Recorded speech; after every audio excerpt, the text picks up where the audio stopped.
I was extremely excited when the C8 came out. I've been following the journey since about 2008-ish. I was enchanted by the prospect that we were gonna get the mid-engine Corvette with the C7. I already had the C5 and the C6 in the small collection, so I was looking to get the C7 and not be looked at like the weird guy with 3 front-engine Corvettes. If I bought the C7 in the front-engine configuration, then I would have to hunt down each single generation, and then I could be looked at like that awesome guy with a Corvette from every generation. Then the C7 arrived, and it wasn't the mid-engine masterpiece that I was expecting. Don't get me wrong, I like the front-engine rear-wheel drive configuration, but there's just something about having the engine right behind your head that I just find appealing. And it would be the Corvette, my dream car since I was 13 years old. And then the chatter started again. The C8 was gonna be the mid-engine masterpiece. I've read hundreds of articles leading up to the reveal. I couldn't believe that people working at Chevy could keep their mouths shut about something that's been in the making for about 60 years. It came out in 2019 and it did not disappoint. The clean look resembling an Italian supercar more than an American sports car. The interior that said,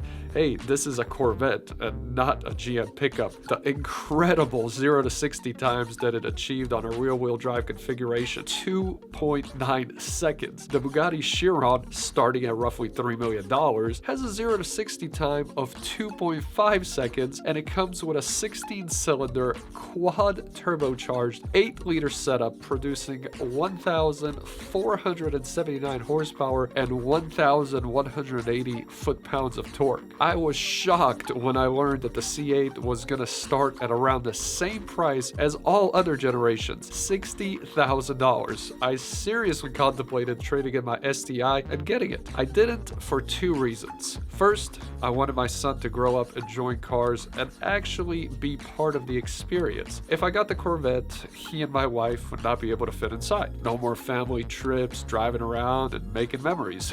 Reason 2, the Z06 rumors. When the regular C8 came out, it came with a 6.2-liter V8 LT2 engine producing 495 horsepower. 495 horsepower can get you a sub 3 second 0 to 60 time? That is insane. And it sounded great. But people started asking, well, there's the base Stingray and the Z51 package. Well, where's the Z06?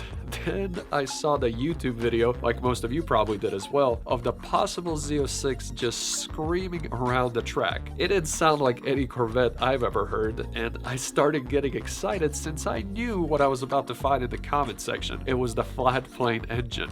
If you're not familiar with the flat plane crankshaft engines, it's one of the reasons why a Ferrari sounds the way it does. If you also look at the Ferrari engine specs, they tend to be smaller in volume. The 488 comes with a 3.9-liter V8 producing 711 horsepower. I wonder if the Z06 will follow a similar approach, reducing the overall volume and increasing the horsepower. But what kind of numbers could we be looking at? The 2019 ZR1 came with 755 horsepower and 715 foot-pounds of torque. Although I don't think they'll try to match those numbers just yet, so as not to offend the 2019 ZR1 buyers, I do think that it has to be over 600 horsepower and probably somewhere around the same torque. Will Chevy try to utilize the same rear-wheel drive configuration, and how far can they push it before they're forced to switch to the all-wheel drive configuration? How about pricing? Well, the 2019 Z06 Corvette MSRP'd at around $80,000. Will Chevrolet stick around the same price model?